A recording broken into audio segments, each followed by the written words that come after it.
খুব ভালো প্রশ্ন করেছেন সিফাত ভাই।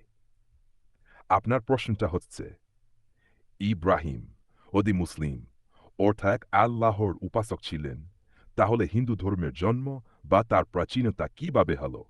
এই প্রশ্নের উত্তর দিতে গেলে আমাদের বুঝতে হবে ধর্মের উৎপত্তি ও মানব ইতিহাস কেমন ছিল। মানব সভ্যতার বিবর্তন ও ধর্মের উদ্ভব। প্রাচীনকাল থেকে মানুষ বিভিন্ন ধরনের বিশ্বাস ও আচার অনুষ্ঠান তৈরি করেছে, যা এক এক সময় ও জায়গায় আলাদা ছিল। এই প্রাচীন ধর্মগুলো ছিল অনেক দেবদেবীর পূজা, প্রকৃতি পূজা, আত্মার সত্যবা নিয়ে ভিন্ন ভিন্ন বিশ্বাস। হলো একটি খুব পূর্ণ ধর্ম। অনেকগুলো সংস্কৃত ও পালি গ্রন্থ থেকে এসেছে। এর মূল ভিত্তি অনেক প্রাচীন ও বিভিন্ন সময়ের বিভিন্ন বিশ্বাসের মিশ্রণ। ইসলামের দৃষ্টিকোণ থেকে বিষয়টা কেমন?